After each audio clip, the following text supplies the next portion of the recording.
বাবা জবাব পাইলাম। আরেকটা প্রশ্ন করব। কি প্রশ্ন? আমি দেখেছি 3 দিনের দিন আকাশের চাঁদ আঙ্গুলে ইশারা করে তুমি এইভাবে ঘুরাইছো, এরকম তো পৃথিবীতে কাউরে আর দেখি নাই। আমার নবী চোখের পানি ছেড়ে দিলেন।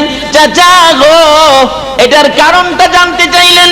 দুনিয়ার সাধারণ শিশুরা দুনিয়ায় যখন জন্মগ্রহণ করে, মা আদর করে, বাবা আদর করে, বাজার থেকে ফুল কিনে আনে, বাচ্চা যে বিছানায় শুয়ে থাকে, বিছানার চোখের উপরে ফুলটা ঝুলাইয়া রাখে, বাচ্চা ফুলের দিকে তাকাইয়া তাকাইয়া খেলে। কি বলেন, ঠিক কিনা? একটু বড় হলে ফুলের সাথে কথা বলতে চায়, ও আ করে, আর একটু বড় হলে হাত নাড়ায়া ফুলটা ধরে খেলতে চায়। চাচা, এমন একটা ফুল কেনার মতো মক্কা নগরে আমার কেউ ছিল না। আমি রাসূল যখন খেলার ইচ্ছে করতাম গো, আমার আল্লাহ আকাশের পূর্ণিমার চাঁদ আমার জন্য ফুল বানাইয়া ঝুলাইয়া রাখতো। ও বাবা, তোমার এই ঘটনা দেখে আমি আব্বাস ওদিন থেকে মনে মনে ভাবেছি আমি তোমার পক্ষে চলে যাইব। কাজী নবীরে চিনছে যারা, নবীর পক্ষে রয়েছে তারা। জোরে জোরে বলুন সুবহান। এই নবী ছাড়া যত ইবাদত করেন, কোরআন তাফসীর করেন, কি হন লাভ হবে? নবী ছাড়া নামাজ পড়লে লাভ হবে? সিস্টেম করে দিয়েছেন আমার আল্লাহ। সবচেয়ে উত্তম ইবাদত নামাজ। কি বলেন, ঠিক কিনা? উত্তম ইবাদত নামাজ। নামাজ পড়তে গেলে 5 ওয়াক্ত জামাতের সহিত। আমরা প্রথম ওয়াক্ত কোনটা? আরো জোরে কোন? ফজরের নামাজ কয় রাকাত? আচ্ছা দেখেন তো 4 রাকাতের নিয়ত বলি হয় কিনা। নাওয়াইতু আন উসাল্লি লিল্লাহি তাআলা 4 রাকাতি সালাতিল ফজরে ফরদুল্লাহি তাআলা। হয় নাই? বাবা, ফকিরহাটের মানুষ তো সাহস কম না, হুজুরেও ছাড়ে না। তাহলে বোঝা গেল এই দেশের মানুষের সাহস আছে। হুজুররাও যদি ভুল করে এটা মানতে রাজি না। যদি আমার নবীকে সাধারণ মানুষ কেউ বলে, তাহলে আমরা এই ওয়াজ মানতে রাজি না। আপনি বললেন 4 রাকাত, আমি 4 রাকাতের নিয়ত করলাম, আপনারা বলেন যে মানি না। তো কিভাবে করলে মানবেন? 2 রাকাত সুন্নত, 2 রাকাত ফরজ। আচ্ছা, সুন্নত আগে না ফরজ আগে? আমি আপনাদের কাছে প্রশ্ন রাখলাম, সুন্নত আগে কেন দেওয়া হলো? 5 ওয়াক্ত নামাজের প্রথম ওয়াক্ত ফজর, 4 রাকাত নামাজ মাত্র। এর মধ্যে 2 রাকাত দিলেন বন্ধুর স্মরণে, 2 রাকাত রাখলেন নিজের স্মরণে। আল্লাহ বলেন 2 রাকাত আমার, 2 রাকাত বন্ধুর। আচ্ছা, বন্ধুরটা আগে নাকি আল্লাহটা আগে? সিস্টেম করে বুঝাইতে চায়। তোমরা চিনতে পারছো আমার নবীকে, আমার হাবিবকে, আমার বন্ধুকে? যেই বন্ধু না হইলে নামাজও উত্তম ইবাদত নামাজ, কিন্তু আগে নবীর সুন্নত। আল্লাহ বলেন এই নামাজ ইবাদত কিচ্ছুই হতো না যদি আমার হাবিব না হতো। কাজী এই নামাজ যদি ইবাদত যদি তোমরা আমার কাছে কবুল করাইতে চাও, তাহলে বন্ধুর স্মরণে 2 রাকাত সুন্নত দিয়ে ইবাদতে ঢুকো। আমার বন্ধু ব্যতীত নামাজও কবুল হয় না। কথাটা কি বুঝাইতে পারছি? সংক্ষেপ আলোচনা, সময় কম। আসুন আগে বাড়ি, আগে নবীকে চিনেন। আসুন আল্লাহর ওলি, এই কোরআন শরীফের মর্যাদা কত, দাম কত, স্বাদ কত, মজা কত। সকল বই পুস্তক 1 বার 2 বার 3 বার পড়লেই কি বলেন, এটা আর ধরতে ইচ্ছা করে না। কিন্তু কোরআন শরীফ যতই পড়ে কোনো বিরক্তি আসে না। যত মজার গল্পের বই হোক, 2 বার 3 বার পড়লে এটা দেখলে কি কয়, এটা আর পড়তে ইচ্ছে করে না। কিন্তু কোরআন শরীফ যতই পড়ে কি বলেন, মজা কি কমছে?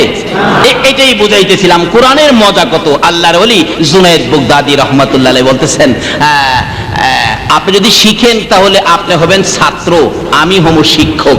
খেয়াল আসেনি কথাটা? শিক্ষক থাকবে নিচে, ছাত্র থাকবে উপরে। এটা হয় না। পাদ্রী তো জ্ঞানী মানুষ, তো চট করে নিচে চলে গেলেন। জুনায়েদ বাগদাদী রহমাতুল্লাহ আলাইহি উপরে বসলেন। আচ্ছা কোন তো এখন পেশাবরের নিচে নামায়া দিল, এখন 1800 পাদ্রীর 1800 খ্রিস্টানের মেজাজ কি এখন ঠিক আছে? হাই হাই হাই হাই হাই হাই হাই হাই। আল্লাহ কয় আমার আখিরি নবীর উম্মতের সামনে হাই হাই করবি, এছাড়া আর কিছু পাইবে না। একই করলো, একই করলো, একই করলো। আমাদের পাদ্রীরে নিচে নামাই দিল। জুনায়েদ বলেন দুইটা তোমার প্রশ্ন কি জানতে চাইছিলে? এক নম্বরে হলো এই একটা ফলের গাছ সারা বেহেশতিকে ফল দিবে, এটা কিভাবে? জুনাইদ জবাব দিচ্ছে, পাদ্রী শোনেন, আকাশে সূর্য কয়টা? পাদ্রী বলেন একটা। একটা সূর্য দিয়ে সমস্ত পৃথিবীর ঘরে ঘরে আলো দিতে পারতেছে কিনা?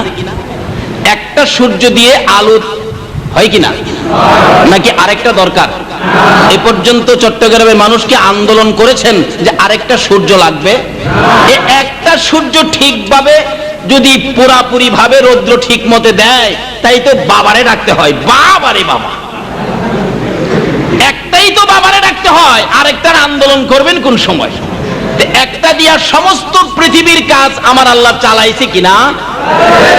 আল্লাহ বলেন একটা দিয়েই তো চালাইছি।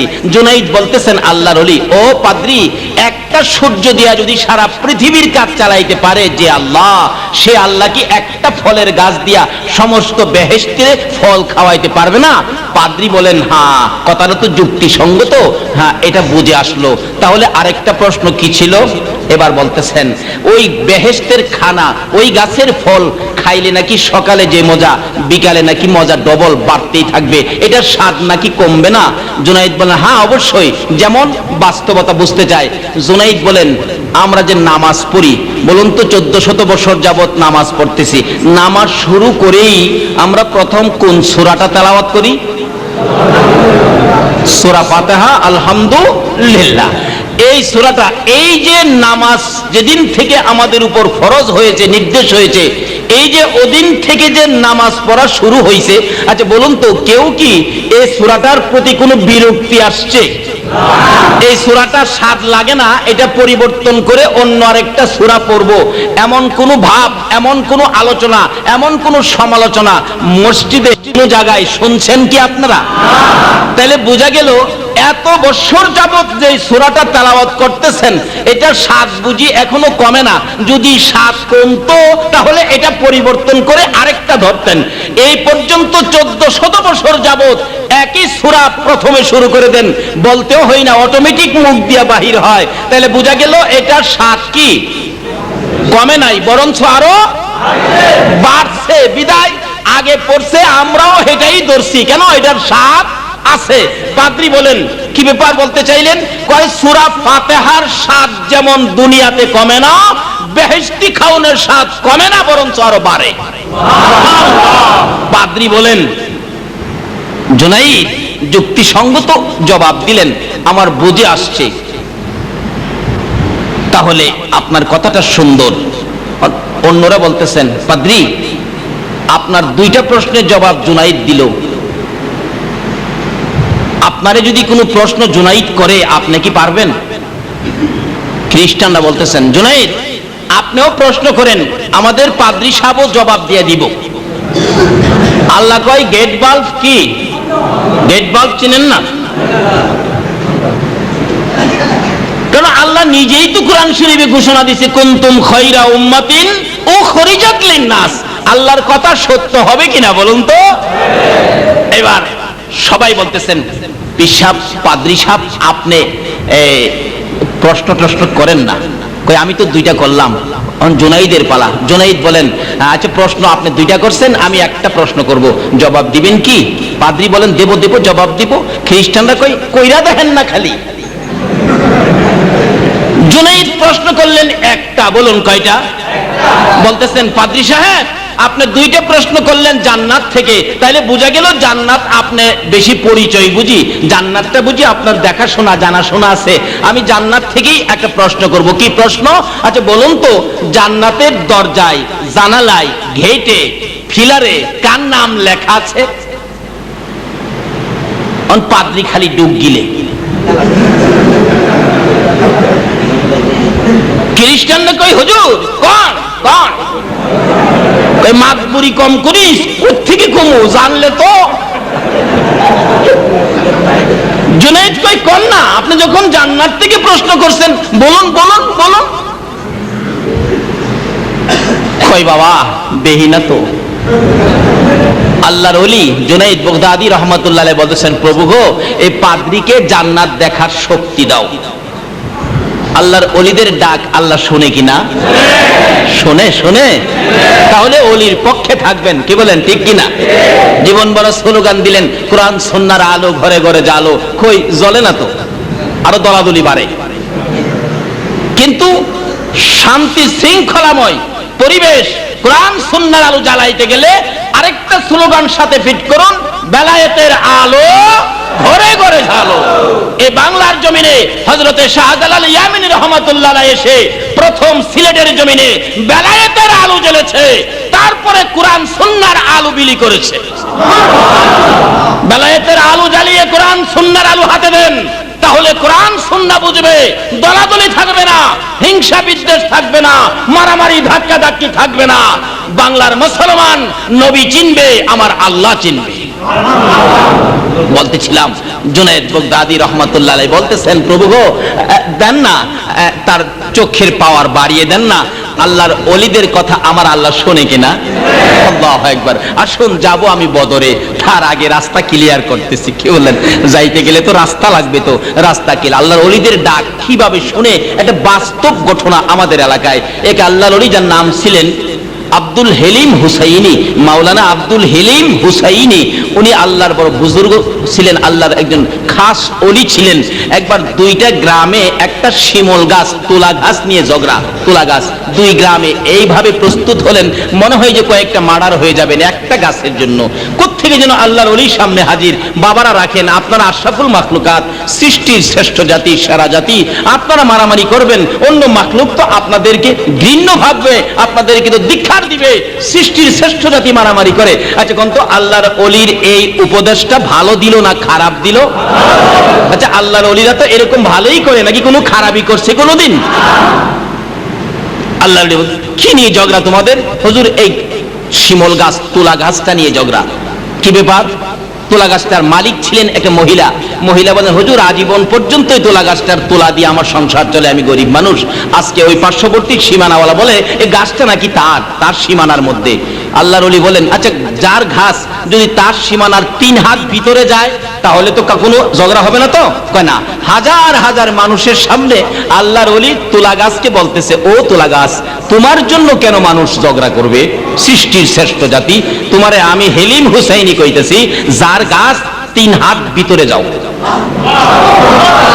সঙ্গে সঙ্গে হাজার হাজার মানুষের সামনে তুলা গাছটা ওই মহিলার সীমানার 3 হাত ভিতরে চলে গেলেন। আল্লাহর ওলিদের কথা গাছেও শুনে। এইরকম ওলিদের পক্ষে আপনারা থাকতে রাজি আছেন কিনা? যাই না ওদিকে, আলোচনা হলো বদর, আমি বদরে যাব। আসুন রওনা হব বদরে। যাই হোক, বলতেছিলাম কোরআনের মজা যে আছে, জুনায়েদ বাগদাদী ওই পাদ্রীর সাথে আলোচনা করে দেখাইলেন কি সূরা ফাতিহার মজা। 1400 বছর যাবত তালাওয়াত চলছে, এর মজা কমে নাই, এমনকি কিয়ামত পর্যন্ত চলবে, কোরআনের মজা কমবে না। বলতেছেন, বলুন তো এই বেহেশতের দরজা, জানালা, চৌকাঠ, ফিলার, বিছানায়, ভেড়ের মাথায় কি লেখা আছে?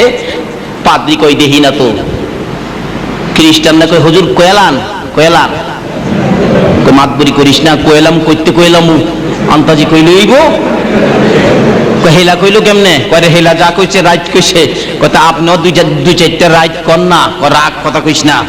হ্যাঁ দেখে না। জুনাইদ বলতেছেন, আল্লাহ এই পাদ্রীকে বেহেশত দেখার শক্তি দাও। আল্লাহর ওলিদের ডাক আল্লাহ শুনে কিনা? সঙ্গে সঙ্গে ওই পাদ্রী বেহেশত দেখতেছেন, চোখের সামনে ভাসতেছেন। দেখে বেহেশতের প্রত্যেকটা দরজা, জানালা, চৌকাঠের মধ্যে লেখা মুহাম্মাদুর রাসূল।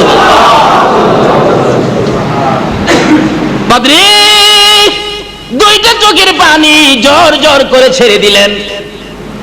তার পক্ষের লোকেরা প্রশ্ন করেন, খ্রিস্টানরা, পাদ্রী কি দেখলে, কি দেখে চোখের পানি ছেড়ে দিয়েছ? পাদ্রী বলেন, কথা কইস না, কথা বাড়াইস না, জান্নাতের দরজা, জানালা, চৌকাঠের মধ্যে তাকাইয়া দেখি রে, লেখায় আছে মুহাম্মাদুর রাসূল। জুনাইদ আর পাদ্রী থাকতে চায় না, খ্রিস্টান থাকতে চায় না, ঈসা নবীর উম্মত হয়ে থাকতে চায় না। জুনাইদ রে, তোর হাতটা বাড়াইয়া দে, আমি কালিমা পড়ে মুসলমান হইয়া যাইতে চাই। আল্লাহর ওলি জুনাইদ হাত বাড়াইয়া দিলে ওই পাদ্রী সহ 1800 খ্রিস্টান এতে টাইম মুসলমান হইয়া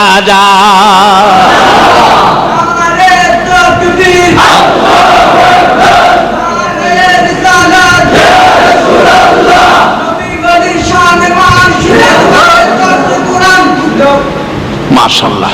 নবী ওলির শান মান শুনেন ভাই দর্শে কোরআন। আসলে কোরআন না শুনলে এগুলি আমরা পাবো কোত্থেকে, কি বলেন ঠিক কিনা? আসুন, স্লোগান শুনলে অনেক সময় খুব ভালো লাগে। তো এই চট্টগ্রামে আইসা আপনার ফকিরহাটের সবচেয়ে ভালো লাগলো এই স্লোগানটা শুনে। এটা কোনো কোনো মাহফিলে তুলে ধরবো যে স্লোগান দিতে জানলে এই ফকিরহাটের তারাই জানে, কি বলেন? এতে কি আপনাদের সম্মান বাড়বে না কমবে? আসলে ওলির পক্ষে যারা, রাসূলের পক্ষে যারা থাকে তাদের সম্মান বাড়ায়া দেয় কে? আসুন সেই নবীর পক্ষে যায়। আমার নবী হিজরত করে মদিনায় গেলেন, বলুন কোথায় গেলেন? আচ্ছা, হিজরত করলেন কি মক্কাবাসীর যন্ত্রণায় নাকি মক্কাবাসীর ভালোবাসায়? যাই না ওদিকে, সংক্ষেপ করলাম, যন্ত্রণায় নবী হিজরত করলেন। আবু বকর বলেন, আমি দেখছি রাসূল যাওয়ার সময় মদিনায় পথে মধ্যে বারবার পিছনে ফিরে চায়া চোখের পানি মুছেন। আবু বকর প্রশ্ন করতেন, ইয়া রাসূলুল্লাহ, পিছনে পিছনে ফিরে চান আবার চোখের পানি মুছেন? রাসূল বলতেন, আবু বকর রে, আমার মায়ের দেশ, আমার বাবার দেশ, আমার যে মায়া লাগে রে আবু বকর। নবীজি তাদের যন্ত্রণায় মদিনায় হিজরত করেও নবীকে শান্তিতে থাকতে দেয় না। মক্কাবাসী কাফের বেঈমানেরা নবীকে মদিনাতে যায়াও আক্রমণ করবে এই প্রস্তুতি নিতেছে। মাঝে মাঝে কিছু যুবকদেরকে মদিনায় পাঠায়, যায়া যেন নবীজি কি অবস্থায় আছে, মানে ঝগড়া বাজানোর জন্য আর কি, ঝগড়া বাজানোর জন্য। দেখছেন না আমাদের দেশে ইলেকশন লাগলে দুই কমিশনারের মিছিল একসাথে হইলে একটু ধাক্কাধাক্কি লাগে না? আর একসাথে হওয়ার কারণ এটাই, একটা ঝগড়া লাগান। এই খাসিলত থাকলে ছেড়ে দিবেন, এটা ভালো খাসিলত না। এইভাবে ছোট খন্ড খন্ড লোকদেরকে জমায়েত করে মদিনা পাঠায়, মদিনাবাসীর সাথে যাতে একটা ঝগড়া লাগতে পারে। কিন্তু রাসূলও খন্ড খন্ড যুবকদেরকে এভাবে প্রস্তুত করে রাখেন, যদি তারা যুদ্ধ বাজাইতে চায় নবীর পক্ষের লোকেরাও তাদেরকে কি ছাড়বে না, নবীর পক্ষের লোকেরাও তাদেরকে ছাড়বে না। যেই হোক, এইভাবে চললো একের পর এক বহুদিন। কিন্তু হিজরতের দ্বিতীয় হিজরি হয়ে গেল, 2 বছর হয়ে গেল, কিন্তু মদিনাতে আক্রমণ করবে, রাসূলকে মদিনায়ও থাকতে দিবে না। আচ্ছা বলুন তো, রাসূল কি মদিনায় যায়া মক্কাবাসীর কোনো ক্ষতি করছিল? তারপরেও তো রাসূলকে মক্কা থেকে মদিনায় গিয়ে আক্রমণ করবে, রাসূলকে মদিনায়ও থাকতে দিবে না। লম্বা ঘটনা সংক্ষেপ করলাম। এই রমজান মাস, বদরের যুদ্ধ রমজানের 17 তারিখ। কিন্তু শুরু হলো কোত্থেকে? এদিক দিয়ে তারা আবু জাহেল সহ প্রস্তুত নিলেন। আবু সুফিয়ানকে ডেকে ডেকে বললেন, কি করা যায়? আমরা তো যুদ্ধ করতে যাব মুহাম্মদের সাথে, কিন্তু যুদ্ধের মাল সামান তো কিনতে হবে, অস্ত্র তো কিনতে হবে। কিতাবে লেখছে, যুদ্ধের অস্ত্র কেনার জন্য মক্কার সমস্ত মানুষ ধন সম্পদ যা আছে সব জমা করছে। সিরিয়া পাঠাবে আবু সুফিয়ানকে অস্ত্র আনার জন্য। উদ্দেশ্য হলো আমার নবীকে মারবে। উদ্দেশ্য কি? নবীকে মারবে। আচ্ছা বলুন তো, এই নবীর পক্ষে আছে কে? আরে যদি বলুন, কে আছে? যার পক্ষে আছে আল্লাহ, তাকে কি কেউ মারতে পারে? আজকে আমরা যদি সে নবীর পক্ষে চলে যাই, তাহলে আল্লাহ আমাদের পক্ষে থাকবে, আমরা সাহায্য পাবো। কি বলেন? যারা নবীর পক্ষে থাকে আল্লাহ সাহায্য করে কিনা? আল্লাহু আকবার। এক যুদ্ধে দেখা যায় আবু জাহেল খানায় কাবার গিলাফ ধরে ডাকতেছে, ও খানায় কাবার মালিক মুহাম্মদ নামে একটা যুবক, তার সাথে যুদ্ধ হবে, তুমি কিন্তু আমাকে সাহায্য করো, আমার পক্ষে থাইকো। আল্লাহ কয়, দেখা যাইব না, যান। একটু পরে আমার নবীও আয়া খানায় কাবার পাশে দাঁড়াইছে, প্রভু গো, আমার তো কেউ নাই তুমি ছাড়া, আমার কেউ নাই তুমি ছাড়া। কি বলেন ঠিক কিনা? মুসলমানদের কেউ কি আছে আল্লাহ ছাড়া? কেউ নাই। এখন তো মুসলমানের উপর অত্যাচার, পৃথিবীর মধ্যে সবচেয়ে বড় অত্যাচারী বুশ। বুশ ভাবছে মুসলমানের বুঝি কেউ নাই, তারা ভাবতেছে মুসলমানের কেউ নাই। আমি আপনাদের কাছে জানতে চাই, মুসলমানদের কেউ আছে কিনা? যদি থাকে তাহলে বলুন তো, কে আছে? আরো জোরে বলুন, কে আছে? যেদিন পৃথিবীর মুসলমান এক বাক্যে স্বীকার করবে আমাদের আছে একমাত্র একমাত্র আল্লাহ, তাহলে মুসলমানদের বিজয় ঘটবে, তার আগে নয়। যেদিন এই কথা মুখ থেকে বাহির করবে, এদিন বিশ্বজুড়ে মুসলমানদের বিজয়ের পতাকা উড়বে। কখন? যখন রাসূলের পক্ষে গিয়ে এই কথা স্বীকার করবে। বাস্তবে আসুন, রাসূল বলতেছেন, প্রভু গো, আমার তো কেউ নাই আপনি ছাড়া। আল্লাহ বলেন, বন্ধু ঠিক আছে, হেলাও আইসিন, যান, চিন্তা করেন না, যান যান। দুজনকে বললেন যান। আচ্ছা, এখন আল্লাহ কার পক্ষে যাবে? আপনাদের ধারণা কি আল্লাহ কার পক্ষে যাবে? ছেড়ে দে নৌকা মাঝি, যাব মদিনায়। চলুন, ছেড়ে দে নৌকা মাঝি, মদিনাতে কান্দে নবী উম্মতের মায়ায়, মদিনাতে কান্দে নবী। ছেড়ে দে নৌকা মাঝি, যাব মদিনায়, ছেড়ে দে নৌকা মাঝি। নবী মদিনাতে আছে শুইয়া, গুনাহগার উম্মতের মায়া, মদিনাতে আছে শুইয়া, গুনাহগার উম্মতের মায়া। সেই নবীরই প্রেমে সবাই পাগল হও না, সেই নবীরই প্রেমে সবাই পাগল হও না। ছেড়ে দে নৌকা মাঝি, যাব মদিনা, ছেড়ে দে নৌকা মাঝি। আল্লাহ নামের বর্ষা করি, সাল্লাম নবীর প্রেমের তরি। আল্লাহ নামের বর্ষা করি, সাল্লাম নবীর প্রেমের তরি। দয়াল নবীর রওজা খানি আমায় দেখাও না, দয়াল নবীর রওজা খানি আমায় দেখাও না। ছেড়ে দে নৌকা মাঝি, যাব মদিনা, ছেড়ে দে নৌকা মাঝি, যাব মদিনা। কি বলেন, মদিনা যাবেন? যদি তৌফিক দেয় যাবেন, যাইলে লাভ হবে না লস হবে? একটা সদাই মদিনায় বিক্রি হয়, যেটা পৃথিবীর কোন মার্কেটে এই সদাইটা বিক্রি হয় না। একটাই মার্কেট, একটাই সদাই, মদিনা ব্যতীত আউট অফ মার্কেট কোন মার্কেটে এই সদাই নাই। একটাই সদাই, একটাই মার্কেট, সেটা হলো সোনার মদিনা। সদাইটা কি বলবো? রাসূল বলে গেছেন, মানজারা কবরি ওয়াজাবাত লাহু শাফাতি। রাসূল বলেন, আমার কোন আশিক, আমার কোন পাগল পৃথিবীর যেখান থেকে হোক, আমি নবীর রওজাটা যদি আয়েশা জিয়ারত করে যায়, তাকে শাফায়াত করে জান্নাতে নেওয়া আমি নবীর উপরে ওয়াজিব হয়ে যায়। আবার আমাদের দেশে কেউ কেউ বলবে, হজ করতে মক্কা গেলেই চলে, মদিনা যাওয়া লাগে না। তাদের পক্ষে কি আপনারা থাকবেন?